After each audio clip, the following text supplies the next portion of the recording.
Es conocido por su amplio trabajo de investigación, eh, eh, su interés por la investigación le ha llevado a las bibliotecas, eh, le ha llevado a los libros, le ha llevado a las cartas, una de las primeras colecciones, uno de los primeros epistolarios completos que se deben al afán investigativo de Gustavo fue el de Benjamín Carrión. Y este es un trabajo que ahora, dentro de sus múltiples, tiene más de una veintena de libros, dentro de sus múltiples trabajos quisiera destacar el de investigación de las cartas, porque es un género poco investigado en el Ecuador y de inmensa importancia. Es muy sugestivo el título con el que presenta su disertación de hoy, su conferencia de hoy, las cartas de Pablo Palacio, ¿no? Como parte de su literatura. En las cartas hay los epistolarios en general, un tono de intimidad, de, digamos, de escritura con mano suelta, que es muy ilustrativo para penetrar en el espíritu de los escritores. Y creo que es un vacío que hay en la investigación ecuatoriana el hacer acopio de los epistolarios de los escritores. Eso va a ilustrar muy grandemente eh, la creación literaria. Y en el caso de Palacio, pues hay muchas cosas que se han dicho, cosas que son incluso ya lugares comunes, ¿no? Claro, fue un caso único de literatura contracorriente, diría yo, en un momento de eclosión de la narrativa realista. Él fue por caminos de vanguardia, de anticipación. Todavía nos sorprenden los giros retóricos y temáticos de Palacio, de ese palacio de Débora, de un hombre muerto a puntapiés, en fin, de los relatos y de las novelas. Entonces, es muy grato pues presentar a Gustavo Salazar, académico correspondiente, quien en las próximas semanas será también un nuevo académico de número. Es muy grato presentar aquí a Gustavo y él nos va a ilustrar en su investigación sobre las cartas de Palacio. Entonces, muchas gracias por la asistencia de todos y muchas gracias por tu presencia, Gustavo.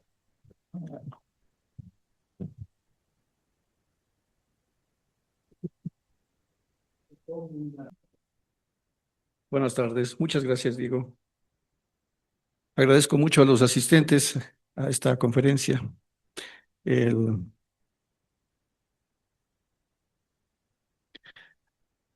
a esta intervención la denomino con el mismo título que de un artículo que publiqué hace 20 años exactamente en la revista El Búho. ¿Pablo Palacio acaso nació humorista?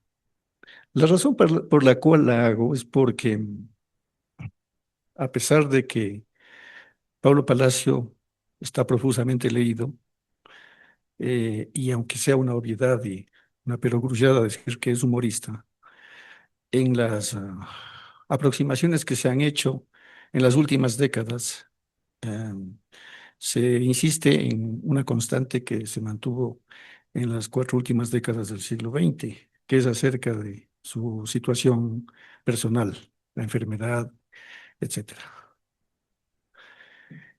En 1989, con un amigo de aquel entonces, en una de nuestras frecuentes visitas a la librería Cima, a nuestro común amigo, el conocido librero Edgar Freire Rubio, luego de nuestras amenas conversaciones bibliográficas, que por esta vez desembocaron en Pablo Palacio, nuestro anfitrión nos dio un amplio estudio para nuestra lectura y que le gustaría mucho nuestro parecer. En menos de una semana lo leímos por separado. Se trataba de los originales de El realismo abierto de Pablo Palacio, en la encrucijada de los 30. de Mari Carmen Fernández. 2 años después, en 1991, esta obra sería publicada por el novelista y editor Javier Vázquez como parte de aquel valioso proyecto editorial que Enrique Gross Luemer llevó adelante desde Ediciones Librimundi. Le comentamos a Edgar nuestra sorpresa. Habíamos leído la obra sin ser expertos en el tema y constatamos que era un trabajo excepcional que fijaba definitivamente, mediante una rigurosa metodología de investigación y análisis documental, aspectos claves de la vida y obra del narrador lojano. Entre sus méritos destacaban el hallazgo de su inscripción de nacimiento y la recuperación de sus textos poco conocidos.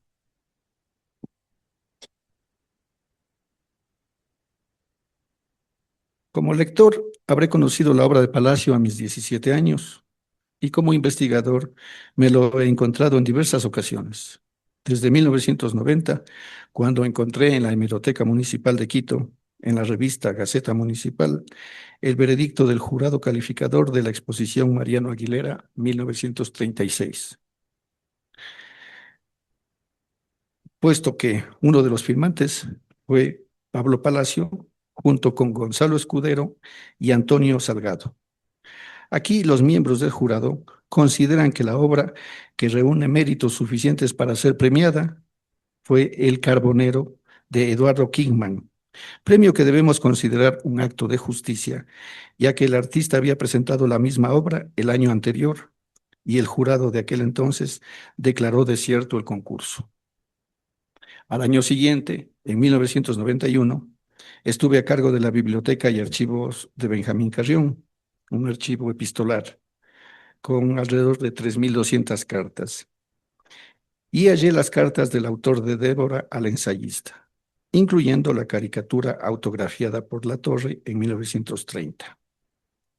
Años después, me topé con los comentarios de Gonzalo Saldumbide, de Gonzalo Escudero, de Georges Pilement y de Isaac J. Barrera a la obra del novelista lojano.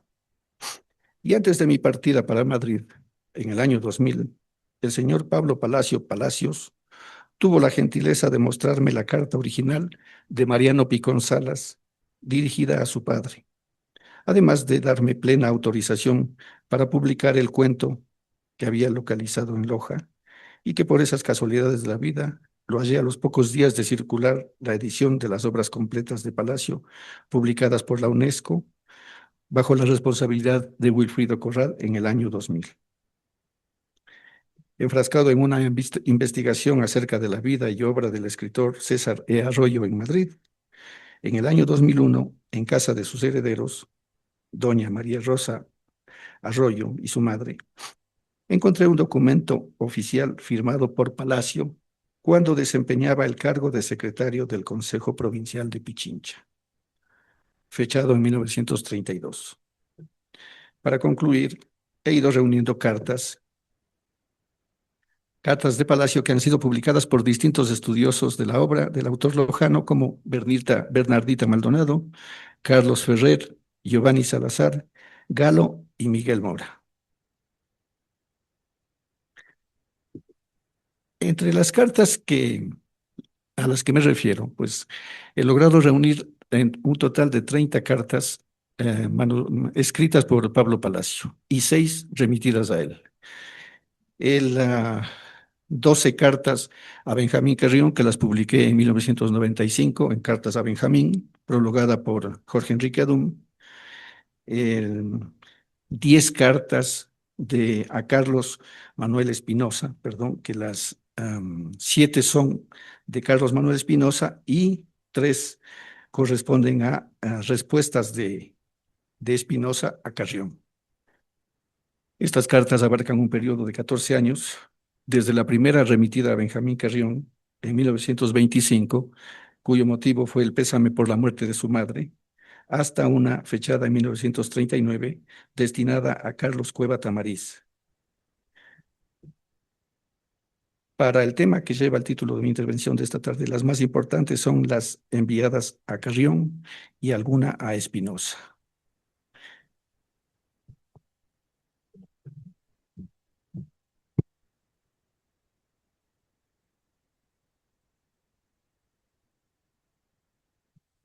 Para contextualizar, les comento, Pablo Palacio eh, inició sus escritos literarios a partir de los 15 años, según relata el propio Benjamín Carrión, en unos Juegos Florales que se celebraron en 1921 en Loja. Y el, en el comentario, que es uno de los primeros que se hizo sobre la obra de Palacio y que además mantiene vigencia, hecho por Carrión en 1930, él menciona que el texto de Pablo Palacio era Vargas Vilesco y con dosis de Eca de Queiroz. En efecto, el, en el año 2000, que tuve posibilidad de estar 2 días en Loja, tuve acceso a la biblioteca del Colegio Bernardo Valdivieso, una bella biblioteca en aquel entonces. Encontré obras de Benito Jerónimo Feijó, el Teatro Crítico Universal, pero sobre todo, para lo que les quiero comentar hoy, es que había obras de Solá y varias de Eca de Queiroz y Anatole France en esa biblioteca. Y lo curioso es que el bibliotecario había tenido la meticulosidad de registrar a quién habían adquirido y la fecha. Y curiosamente habían comprado a Benjamín Carrión y a su hermano mayor, Héctor Manuel.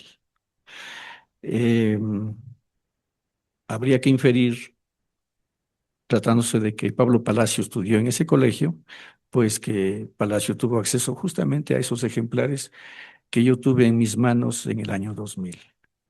¿Sí? Luego, pues en el año 2024,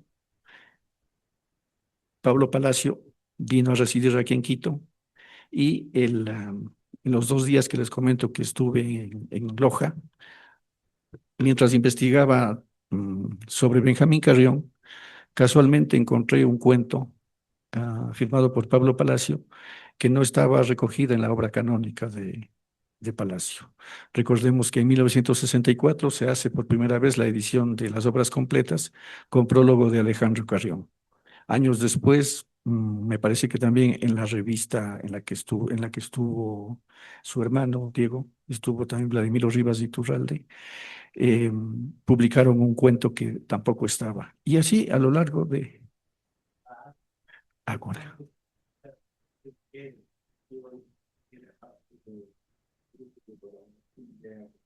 Gracias, Diego.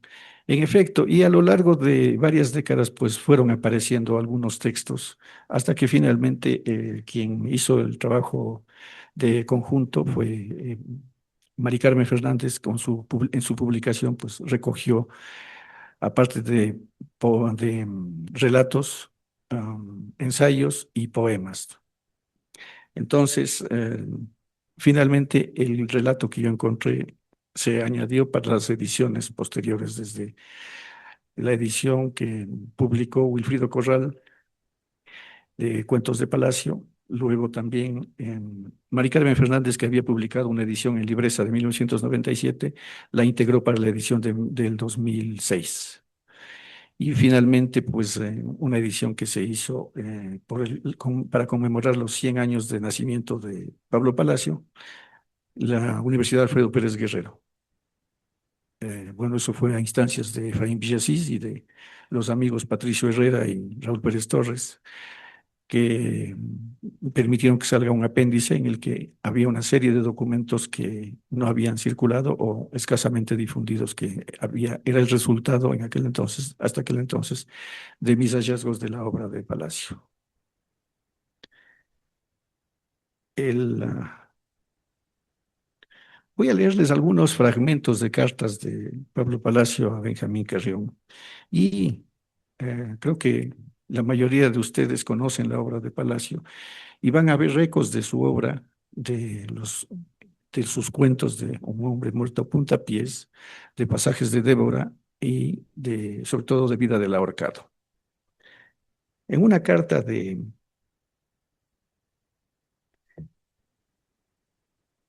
el 1 de junio de 1926, Pablo Palacio le dice que le envía unos números de hélice.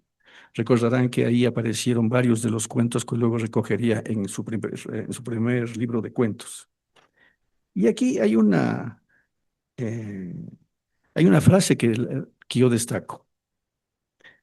Allí encontrará usted unos cuentos míos hechos a punta de risa. Eh,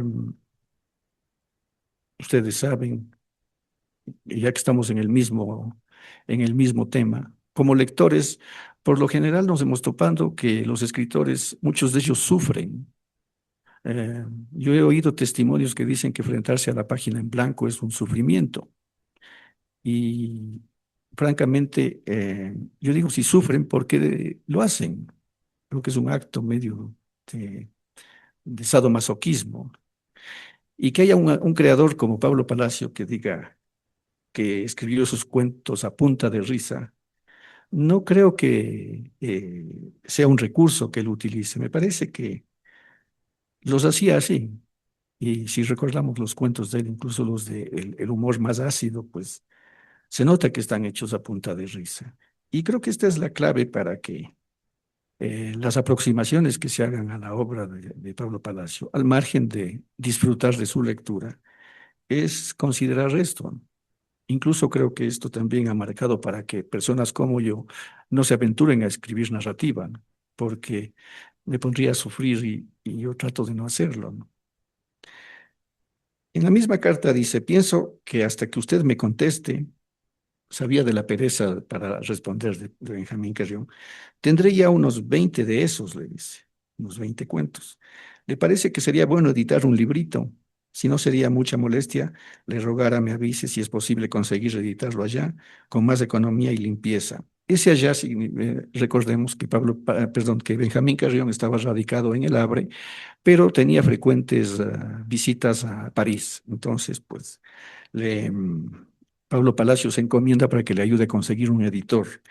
Evidentemente, Palacio no estaba al tanto de que Benjamín Carrión estaba en las mismas, aunque él estaba en Europa, no, no tenía, no tenía contactos con editores, hasta que finalmente quien le contactó con un editor fue César Rey Arroyo, curiosamente con una editorial española, que fue la Agencia General de Publicaciones. Y eso ya fue para el año 28 cuando aparece perdón, los creadores de la Nueva América con prólogo de Gabriela Mistral. Si fuera así, indíqueme los diferentes precios según el número de ejemplares, que sean naturalmente a lo sumo 1000. Esto eh, nos lleva a sorpresas 100 años después. Tengan en cuenta, esto es de 1 de junio del 26, es decir, hace 100 años y un mes, ¿no? Y él quería hacer una edición de sus cuentos, un tiraje de 1000 ejemplares. ¿No? ¿Sería ingenuidad? ¿O sabría que 100 años después sus obras serían una rareza bibliográfica? Recuerdo que hace 15 años en una plataforma digital vendían Un hombre muerto a puntapiés y Vida del ahorcado a $500 cada obra y sin autógrafo, ojo.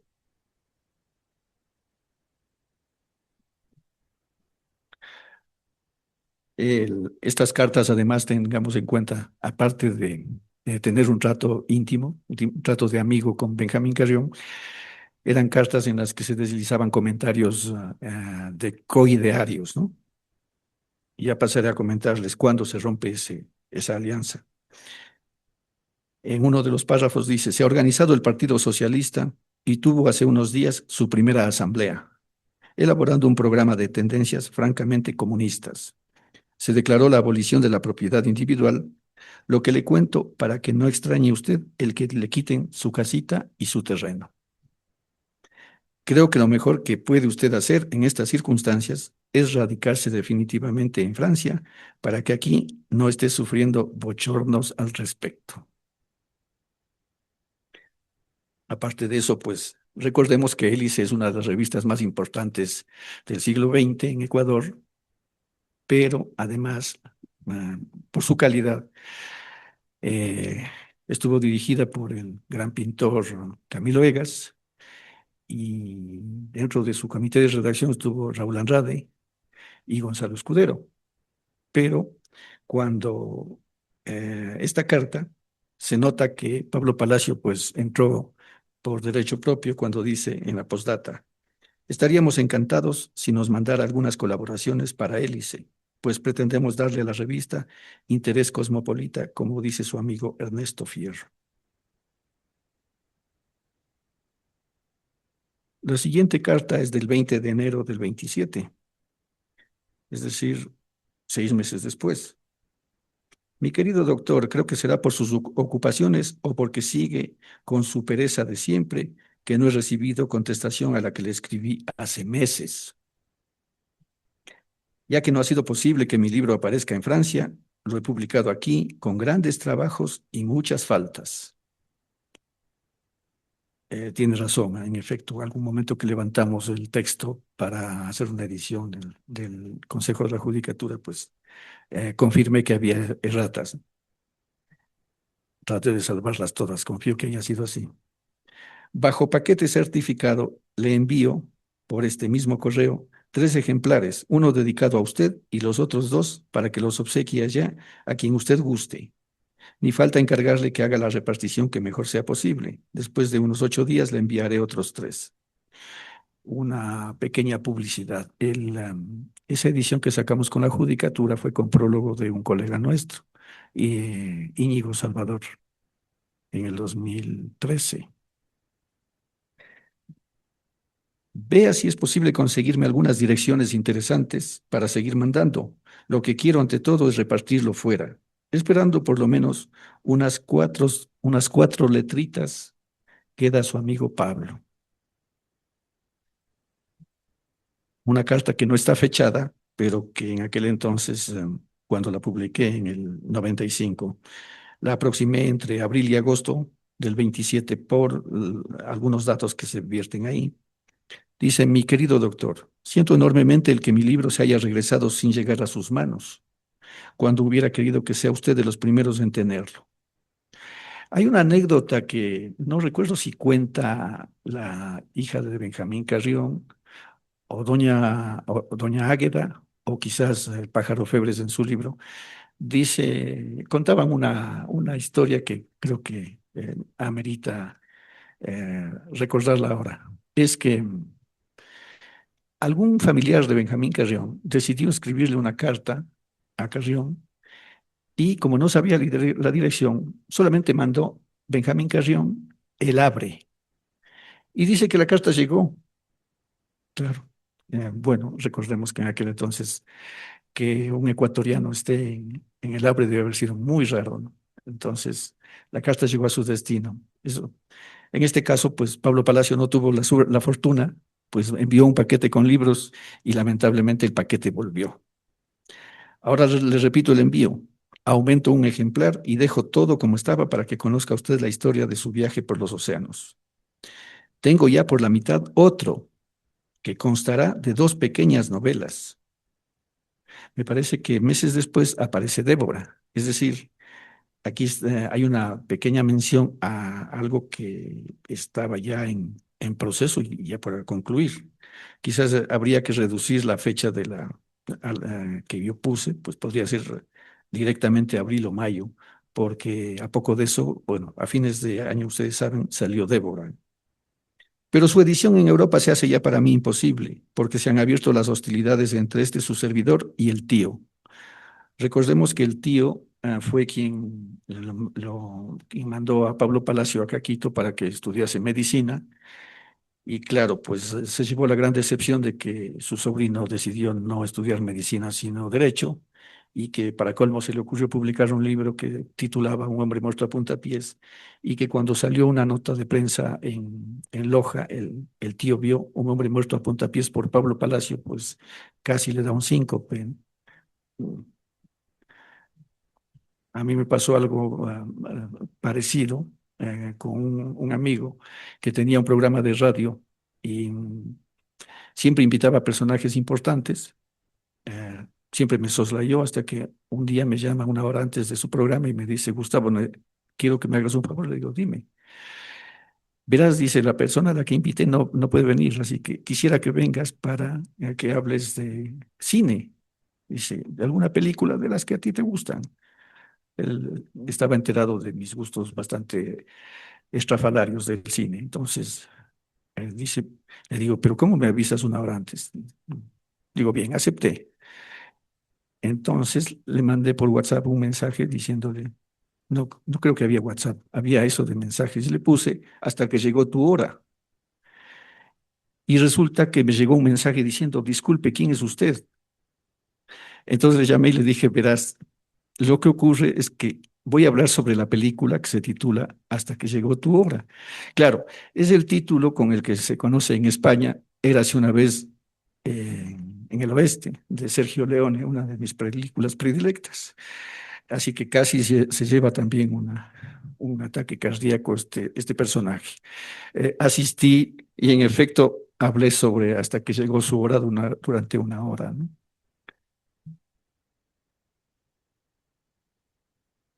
Estos malos entendidos se dan.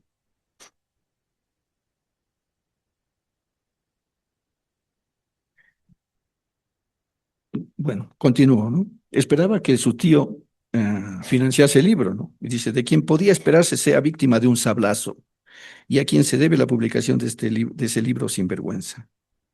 Es decir, finalmente él corrió con la edición del Hombre Muerto a Puntapiés, pero ya había roto relaciones financieras con su sobrino. Bueno, todo eso no importa. Obsequiele un ejemplar a ese señor Vizconde, se refiere a Vizconde de Lascanotegui, uno de los personajes tratados en Mapa de América, que era un escritor, ¿no? Él dice, no le conozco. Y al señor Cesaré, es Cesaré Arroyo, de Marsella. Estoy dudando si a este en realidad le conozco. Le, difícil que lo haya conocido porque Arroyo permaneció en España desde 1912 y solo vino en el 17 y después volvería en el 30, es decir, mm, simplemente fue. Ahora, yo conocí la biblioteca pequeñísima que se conservaba de César Arroyo y no había este libro, lamentablemente. Le envié un ejemplar a don Ramón, pero creo que se ha enojado solo porque le dije en la dedicatoria, tío de la pipa. Bueno, tampoco importa. El tío de la pipa es Ramón Gómez de la Serna. Era muy conocido, hay una serie de retratos, de caricaturas en donde él aparece con pipa. En, en el 2017 estuve en Madrid, en un congreso sobre Ramón Gómez de la Serna. Habían hecho una exposición preciosa en una sala, habían puesto la biblioteca y estaba cubierta por vidrio. Y estaba, no sé, o sea, nunca se precisó si era la biblioteca que se habrá traído desde Buenos Aires o qué sé yo, pero como bibliotecario, pues hice una pregunta de cajón y dije, ¿y hay algún catálogo? Y ahí descubrieron los expositores que no habían hecho un catálogo. Yo tenía curiosidad de ver si había alguna obra de algún autor ecuatoriano, a Ramón Gómez de la Serna, y entre ellas pues tenía curiosidad de este. Es decir, nunca hubo una respuesta de lo que se sabe a Pablo Palacio de la recepción del libro del tío de la pipa. Ahora recordemos otra cosa también. En 1934, un escritor peruano interesante dentro del realismo social llamado José Díez Canseco, pariente de Alfredo Pareja Díez Canseco, en un cruce de cartas está en este mismo libro, actúa como un domine magistralizante. Apelo a esta frase de Benjamín Carrión en varios de sus escritos, porque empieza a pontificar y pasa revista él dice, curiosamente, a escritores jóvenes, ¿no? Y él era mayor con 2 años, con 3 años a algunos de ellos, ¿no? Entonces, entre otros criterios que él vierte, dice que eh, ha leído a Pablo Palacio, a Humberto Salvador, a Jorge Fernández y a los que se van. Entonces, desde una actitud, una posición elevada, él dice, lo malo de los tres primeros jóvenes escritores es que no se siente el hálito ecuatoriano. Hay muchos de Oscar Wildismo y de Ramonismo, es decir, acusaban a estos escritores lo que recordemos que sucedió en Argentina también con Borges y los de la revista Sur, y que sucedió lo propio en México con los contemporáneos, ¿no? Al acusarles de ser cosmopolitas. Era malo ser cosmopolita. Bueno, recuerdo que hace unos años acusaban los graves problemas de Carrión y de Gonzalo Saldumbide, decían que eran, el problema que tenían es que eran cosmopolitas. No sé qué es lo que querían que sean.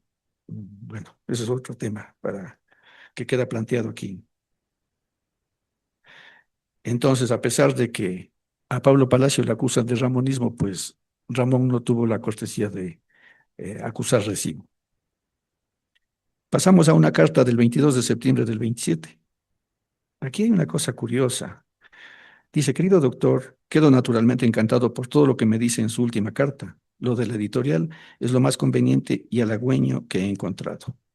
Yo sospecho que esto fue un proyecto en el que estuvo involucrado Carrión con Buillermoz.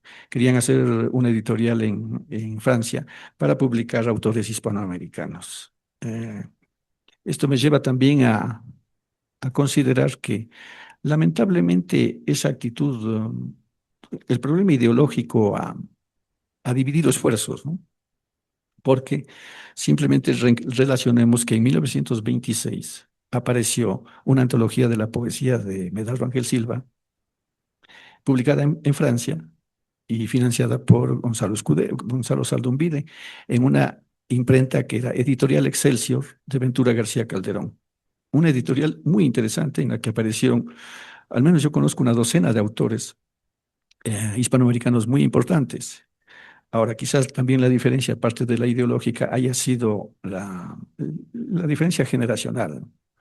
Porque recordemos que Saldumbide es de 1882 y Carrión exactamente 15 años después, desde 1897.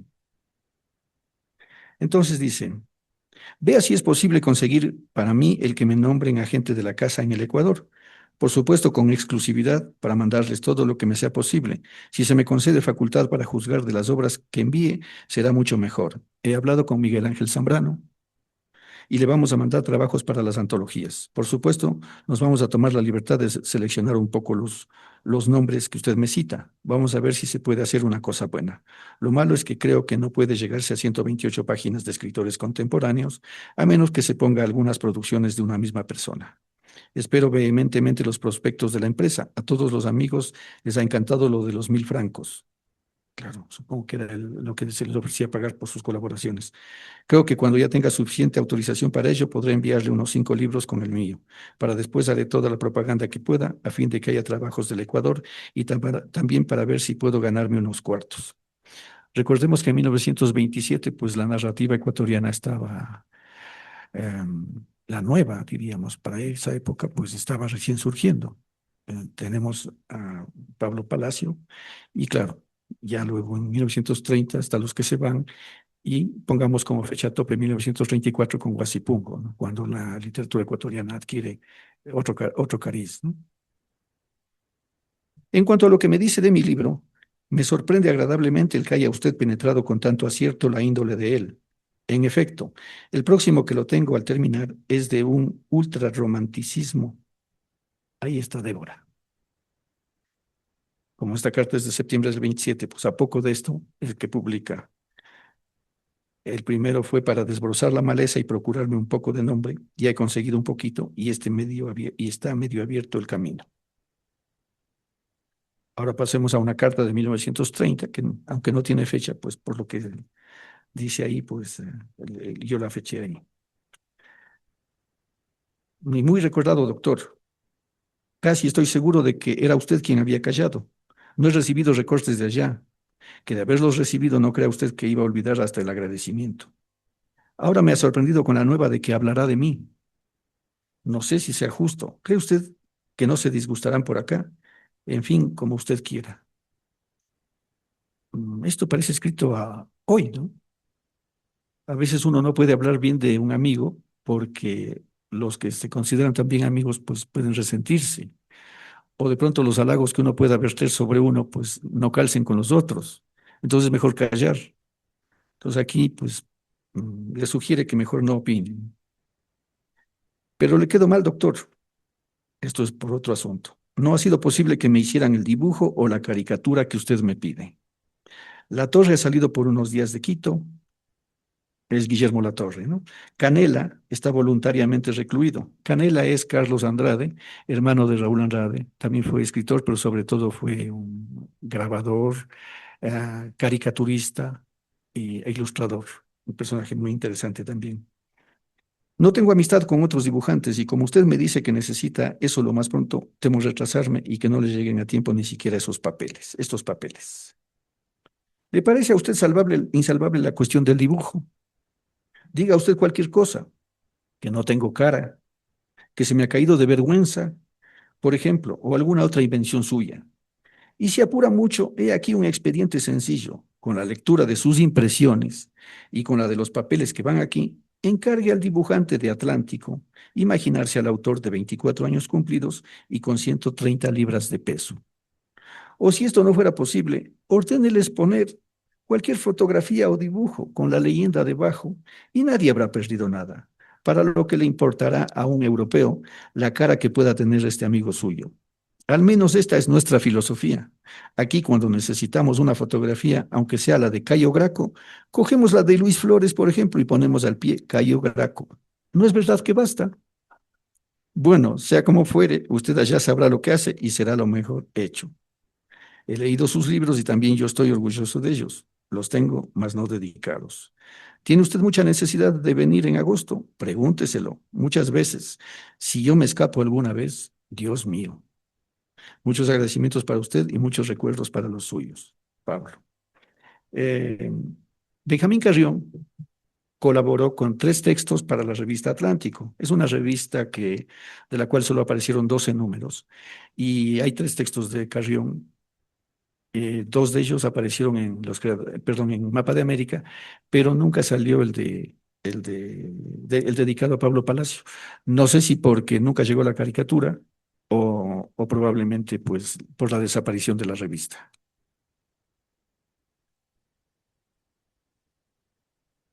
La siguiente carta es del 10 de enero del 31. Mi querido doctor, recibí su hermoso mapa de América, ¿no? Ya tuve oportunidad. Recordemos que Mapa de América además apareció con prólogo de Ramón Gómez de la Serna. Ya tuve oportunidad de agradecérselo antes, cuando me envió aquellos originales por esa bondadosa equivocación suya respecto a este servidor. La bondadosa equivocación es el comentario, ¿no? que hace sobre la obra de Palacio. El estudio se publicó en El Día, lo reprodujeron en Loja, entusiasmados, y ahora yo aquí solo, avergonzado hasta las niñas de los ojos. ¿Qué voy a hacer? ¿Qué voy a decir? ¿Qué voy a hacer? Mire usted, me he metido en un compromiso serio, en uno de los compromisos más serios en que hasta hoy se me ha metido. En fin, gracias de nuevo. Su lanzamiento me será y seguramente me está siendo muy beneficioso. Y entre otras cosas dice, pues, bueno, ahora estoy de bruces sobre la carrera de abogado. En uno de estos días la licenciatura, a fines del año el doctorado. Sin remedio, sigo en el Consejo Provincial, que es un magnífico archivo. Aquí se puede estudiar y descansar.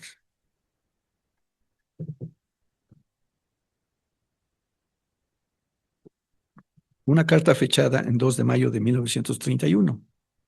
Recordemos que el capítulo con el que inicia Vida del Ahorcado es el 1 de mayo. Es decir, él fecha su novela, 1 de mayo, la novela subjetiva, y el 2 de mayo pues ya remite esta carta a Carrión.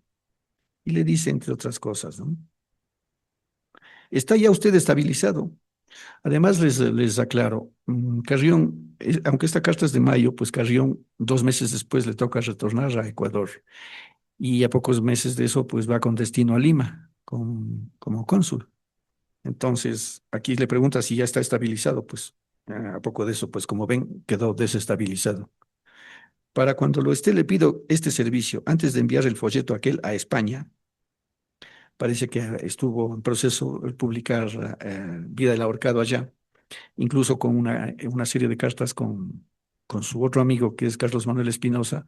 Él hizo la gestión desde Loja para ver si se publicaba también Vida del Ahorcado en España, cosa que no sucedió, porque finalmente se publicó aquí en Quito en 1932. Dice que por favor abra por la página 8 y en la línea 5 en donde dice volcanes a la ventana, póngale promontorios a la ventana o cualquier otra cosa parecida que usted quiera. Sucede que en el parrafito solo hay el precedente de El Chimborazo y mis compatriotas cuando lo lean se van a poner a gritar. Dice que el Chimborazo es un volcán, que se lo ahorque. ¿Recuerdan esa constante en Vida del Ahorcado? Cuando a Andrés, casi digo Chiliquinga, es Andrés Farinango, es el otro Andrés famoso de la narrativa de esa época. Cuando a Andrés Farinango le dicen que se le ahorque, ¿no? En realidad el Chimborazo es solo un nevado. La última línea de la convocatoria sí debe quedar como está. Tiene música, tiene para mí una hermosa y modesta música.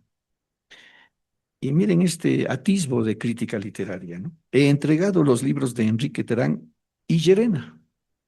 Leí el primero, Tierras de Espanto. Tiene interés como propaganda. Sin embargo, la literatura es ridícula, de plaza. Me llegó Los que se van. He leído ya los cuentos de gallegos. Qué interesantes, qué bien hechos están, caramba. En este mismo volumen hay una carta de Gallegos Lara en la cual, en tono de reproche, le dice a Benjamín Carrión, le remití el libro Los que se van a Pablo Palacio y me respondió mandándome su libro, dice.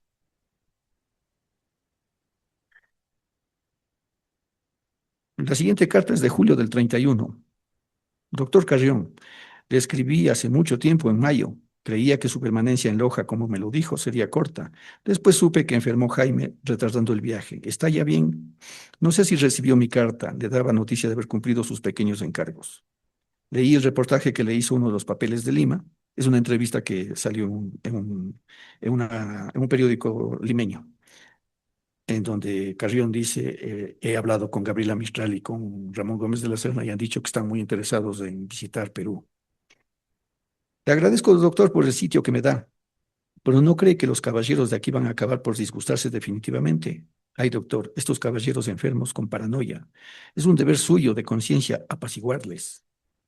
He oído algún rumor interesante, desconfío de él, pero sí es interesante. Por desgracia, no puedo confiarlo al papel. Tal vez ya reciba usted noticias de ello pronto. Me ha escrito Costa Durrels, que es otro escritor de la generación de ellos, y pregunta por usted.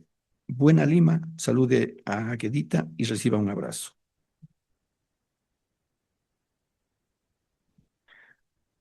Ahora paso a una carta del 14 de noviembre del 31. Cayó usted, doctor, tengo dos cartas allá no contestadas. Entre otras cosas, le dice lo siguiente. Rendiré mi grado después de pocos días. Voy a dedicarme definitivamente a la profesión, si es posible. La política a la porra, y las masas y los proletarios a la porra. ¿Para qué toda esa comedia? Aquí los pobres, pobres, les llaman a los socialistas ladrones. Entonces, ¿qué tenemos que ver con nosotros con eso? ¿Insiste usted en venir? Cuénteme sus proyectos, recuerdos a su familia y un abrazo de Pablo. Al mes siguiente, el 17 de diciembre, le escribe, les leo un párrafo que además les va a rememorar la novela, la segunda novela de Pablo Palacio. Ahora, el asunto de la política, de hecho, es una porquería. Yo sé, evidentemente, que usted no puede calificarlo de otra manera. ¿Quiere venir a ver crecer sus eucaliptus? Ah, entonces estamos en absoluto de acuerdo. Yo también quisiera tener mis eucaliptus.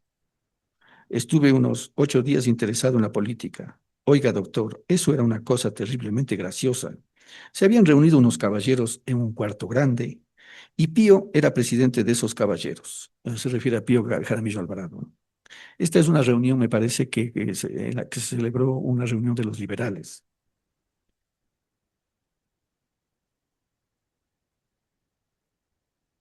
Se habían reunido unos caballeros en un cuarto grande y Pío era presidente de esos caballeros y yo era vicepresidente de los mismos. La gente se había aglomerado para ver funcionar a estos caballeros. Entonces yo me paraba y decía cosas. La gente respondía, bravo, bravo. Unos caballeros protestaban y los otros caballeros se ponían de acuerdo conmigo. Después yo insultaba a los caballeros que no se ponían de acuerdo y ellos se admiraban de esto y ya cuando todos estábamos aburridos nos íbamos de allí y nos acostábamos en nuestras camas. Por último nos separábamos y ahora ya no se reúnen más los caballeros. Recordemos que un un hermoso pasaje en Vida del Ahorcado está, pues, aquí está justamente algo similar a esto, ¿no?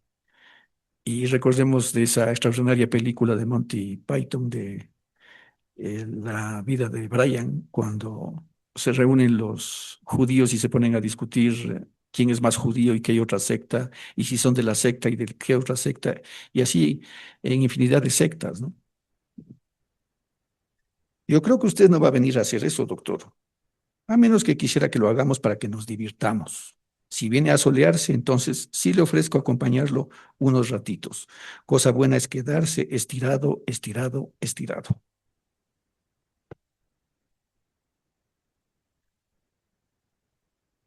Como les había mencionado, aparte de las cartas de Pablo Palacio, pues hay una carta que tiene la misma tónica y que corresponde al 8 de octubre de 1932, luego de haberse publicado ya Vida del Ahorcado, remitida a Carlos Manuel Espinosa, en donde le dice: debo elogiar en usted, a más de sus méritos fundamentales, los accidentales de educación y buen comportamiento.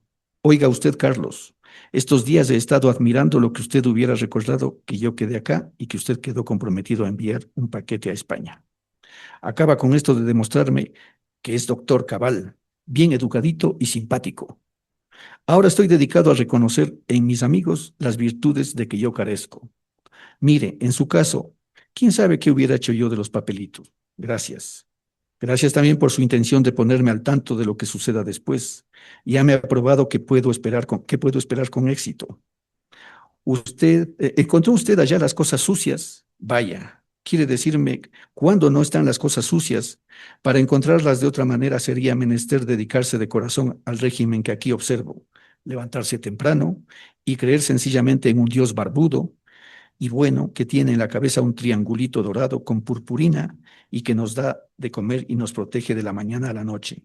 Si además de esto usted se resuelve a acrecentar con 20 centavos diarios la entrada de un señor Reguiguren que por unos callejones del oriente ha hecho unos estanques de ladrillo y cemento para que las aguas del Zamora le produzcan frutos civiles, le aseguro, doctor, que habrá conseguido la felicidad perfecta. Agua y sol es una receta maravillosa contra las cosas sucias.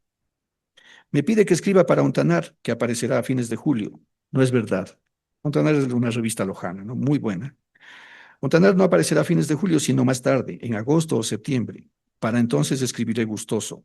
Hoy no, porque estoy de Sacha, examinador. Mal dicho está, Sacha quiso decir una vez salvaje. Y tengo que preguntar a los niños, dígame niño, ¿qué es la patria potestad? Dígame niño, ¿qué es la sociedad conyugal? También tengo que sentarme en medio de unos caballeros tontos, tengo que oírles hablar y apuntar las cosas que dicen, bien ordenaditas en unas especies de reseñas que llamo actas. También tengo que interesarme porque uno que otro desgraciado pague su deuda al chulquero de la esquina. Y tengo también que dormir, que comer, que hacer limpiar mis zapatos y salir a conversar en el parque. Por último, tengo que hacerme crecer los bigotes, que soy un hombre atareado, doctor Espinosa, pero escribiré naturalmente. Ustedes han estado haciendo la revolución, pillos. Cuando triunfen me avisan, antes no, porque yo soy un hombre ocupado. Y hasta muy pronto. Le agradeceré que me cuente cosas.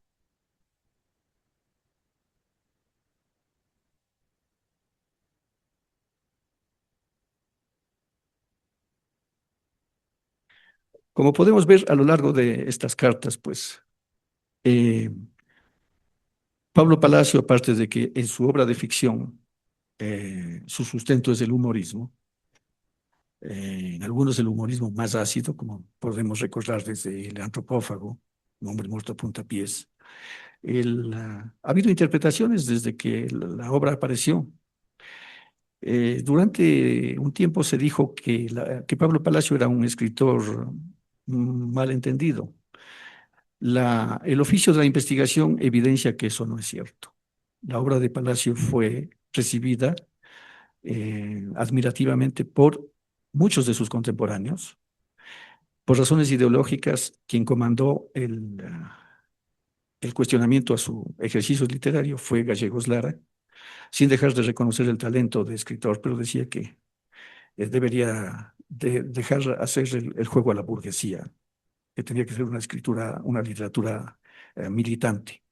Y en una reseña que sacó, una nota que sacó Gallegos Lara, pues es un comentario bastante duro contra el Palacio, que cuando él se enteró, pues remitió una carta a Carlos Manuel Espinosa, dando su criterio, ¿no? Y explicando de una manera lógica exactamente que una literatura no debe ser necesariamente militante y que lo que estaba exigiéndole Gallegos Lara, pues estaba ahí. Y yo simplemente les convocaría que revisemos el epígrafe que pone Pablo Palacio al inicio de Un hombre muerto a puntapiés, cuando dice, voy a coger el lodo y hacer una bola, y cuando esa bola se mueva, pues a los que se tapen la nariz se sentirán parte de eso. Creo que es la evidencia clara de que Pablo Palacio, pues, sin dejar de ser un militante de izquierdas, pues su obra literaria simplemente rebasó los cánones que se le exigían para aquel entonces. Y bueno, para concluir, quiero repasar las cartas. Estas son fotografías de fotocopias que yo conservo los originales en fotocopias del primer libro de este. Y aquí van como ustedes pueden ver, cartas manuscritas y firmadas por Palacio. Algunas de ellas pues se las he leído, algunos fragmentos. Pase, por favor. Siguiente,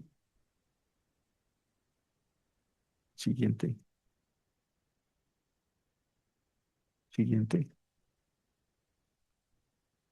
siguiente. Cuando en el año 91, 1991, pues el municipio de Quito, a través de Alfonso Ortiz Crespo, un gran amigo, me invitó a que hiciéramos el inventario y el avalúo de la biblioteca de Carrión. Yo convoqué a algunos amigos para conformar un equipo.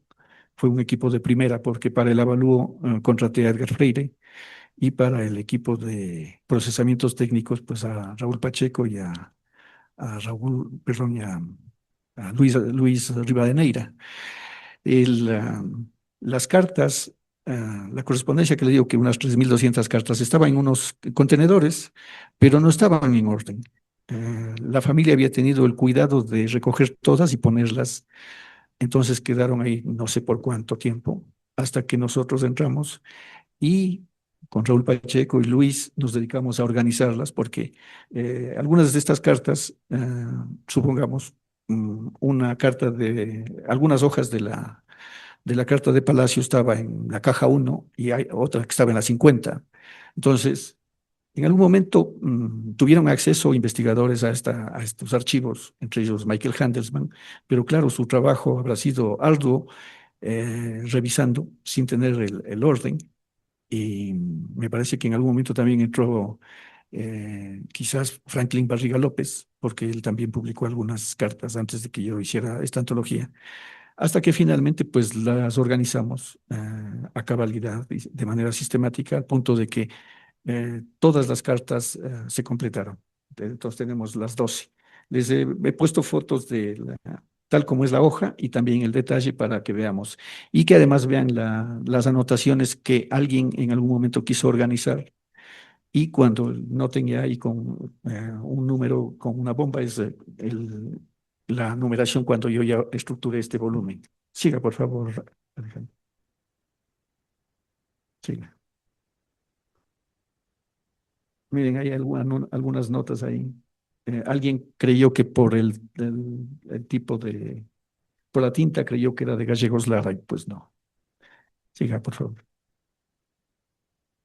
Siga, siga, siga,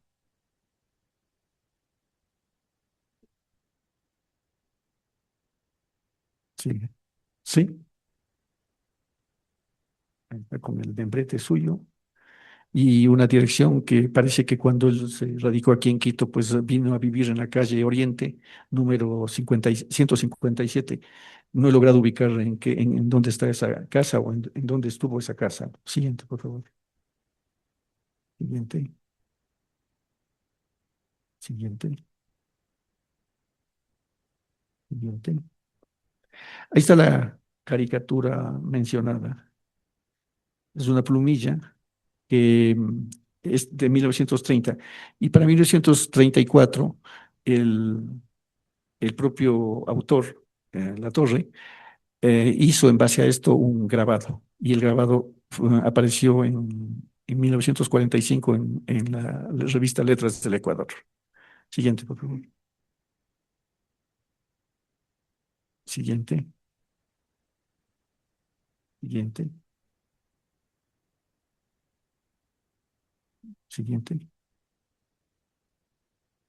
siguiente. Ahí está la de 2 de mayo. Siguiente, siguiente. Bien, ahí está la dirección. Escríbame a 157 Oriente. Siguiente, por favor. Siguiente, siguiente, siguiente, siguiente, siguiente. Pásalo, por favor. Siguiente. Bueno, este es el libro. Eh, Creo que todavía hay disponibles ejemplares en el Centro Carrión. Eh, Diríamos que yo tuve la fortuna de que el municipio y comandado en aquel entonces el Centro Carrión por Hipatia Camacho, pues deciden hacer un tiraje de 2.000 ejemplares. Y 30 años después todavía hay ejemplares en existencia. No sé si Raúl me confirma, si puede haber ejemplares como para que los soliciten. Ah, se agotó ya. Ah, pues miren, entonces ahora ya esto es una rareza bibliográfica. Después de 30 años, ¿ah? Pero al leer las 3.200 cartas, yo hice una selección de 124 que están aquí. Y los amigos del Centro Carrión, pues me ayudaron, sobre todo Raúl Serrano, miembro de la academia. Y en las notas me ayudaron, pues, un comando de especialistas en literatura. Siguiente, por favor. Ah, pues perdonen, esto era una cosa personal. Ah, estaba olvidándome de esta carta. Esta carta es de Mariano Piconzalas. No sé si, tal vez usted puede leerla, Alejandro.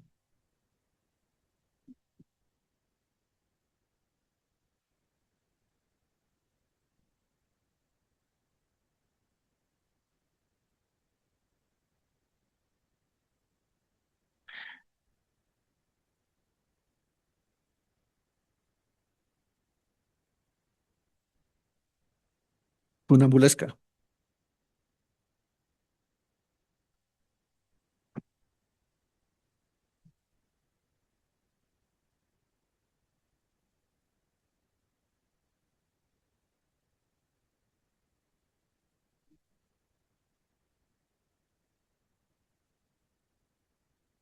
Pulgas.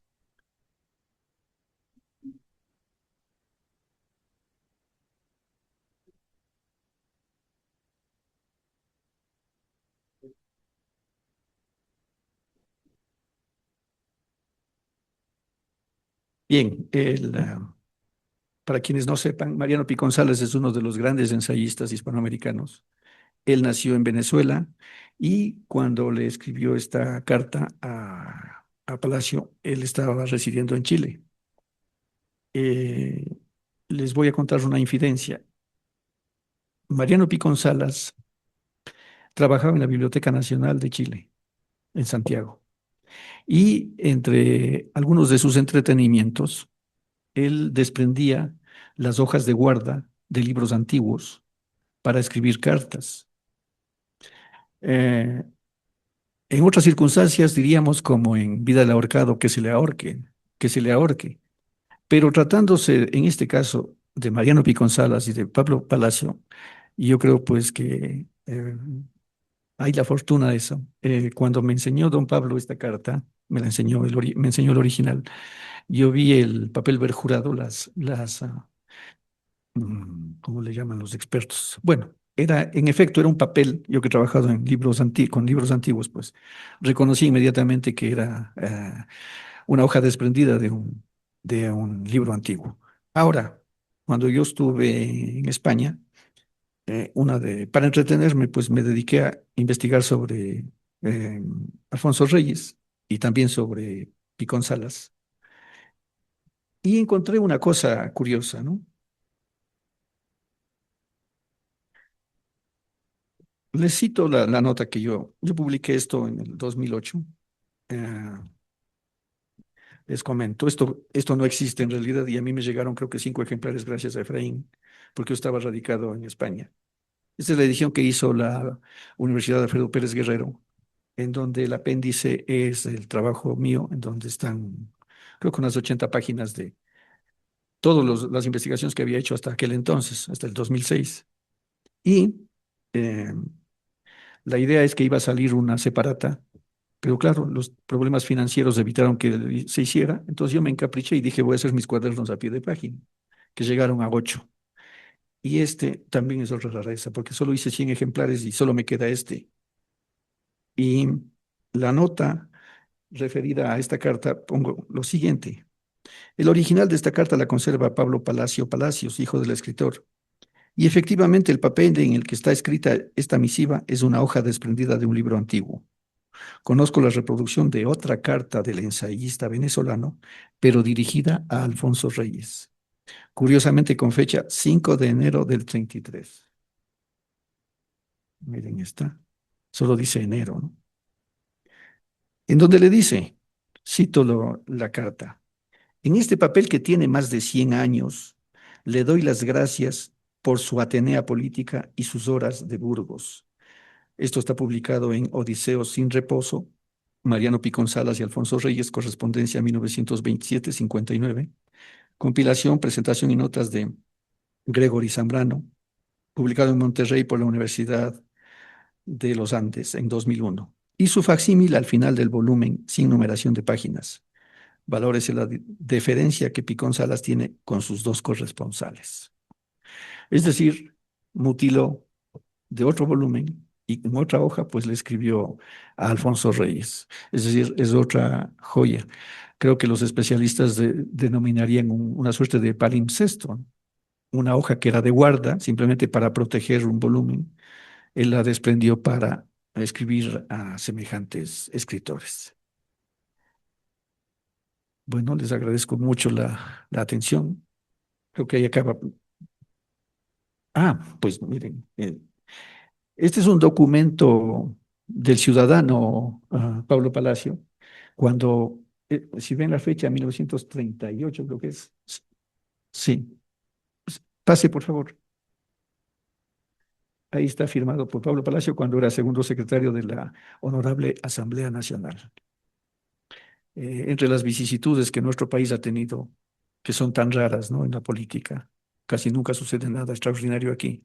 Pues resulta que en el año 38 eligieron como presidente a Aurelio Mosquera Narváez. Eso está bellamente descrito en una novela, a mi modo de ver, muy extensa, pero el pasaje este es precioso en la novela Noviembre de Humberto Salvador, en la que dice que eh, el presidente iba a abandonar el poder, entonces se reúnen los 30, era el 33%, pues eran liberales, 33% conservadores, y el último 33% eran socialistas. Y entre todos ellos tenían que ponerse de acuerdo para elegir a un nuevo presidente. Y como habrán visto en las cartas de Palacio, pues estos señores se reunían y pues nunca llegaban a acuerdos, hasta que finalmente pues dicen, ¿y ahora a quién elegimos? Proponía un nombre a alguien, decían no. Proponían otro, hasta que finalmente llegaron a un acuerdo cuando nombraron al médico prestigioso que fue Aurelio Mosquera Narváez. Fue nombrado presidente, obviamente cada uno iba a recibir una cuota de espacios de poder, como diría un amigo, como debe de ser. Pero resultó que el momento que subió al poder, decidió no cumplir su ofrecimiento el médico prestigioso. Y la asamblea, pues, protestó y dijeron que no, pues que no había cumplido y que tenía que salir. Entonces, decidió el presidente nombrar ministro de gobierno a Galo Plaza Lazo. Y Galo Plaza Lazo, pues, cumplió un papel protagónico en aquel entonces, pues, porque sacó a la soldadesca y arremetió contra los asambleístas. Hay unas crónicas preciosas publicadas dispersamente por Alejandro Carrión, cuando dice que terminaron unos escapando hasta la Magdalena. Otros no tuvieron tanta suerte, como el caso de Pareja Díaz Canseco, que terminó con sus huesos en la cárcel. Pero la fortuna es tan generosa que eso permitió que Pareja Díaz Canseco hiciera tres cosas. Primero, concluyera Don Balón de Baba. Segundo, que tuviera acceso al archivo y además incensario dedicado a Eloy Alfaro. Dice que pudo acceder a infinidad de documentos que él no sabía su existencia y que ventajosamente, pues, él era amigo de un hermano del alcaide. Y eso permitió que pudieran darle una máquina de escribir para que concluya Don Balón de Baba y para que transcribiera documentos porque estuvo 40 días exactamente. Y finalmente, pues, Pareja Díaz Canseco escribió esa novela que es interesante, Hombres sin tiempo, sobre su experiencia en la cárcel de 40 días. Entonces, como dicen, los caminos del Señor son inescrutables, ¿no? Entonces, pues, eso pasó. Parece que alguien falleció también en esa persecución, algunos terminaron saliendo al exilio. Esa es la historia de... Y finalmente recordemos que el presidente se suicidó, Aurelio Mosquera Narváez. Es decir, resistió que lo echaran, pero meses después se suicidó. Siguiente, por favor. Ya, ya no hay más. Bueno, les agradezco su paciencia. Si tienen alguna pregunta, algún comentario, y después de esto habrá un vino de honor.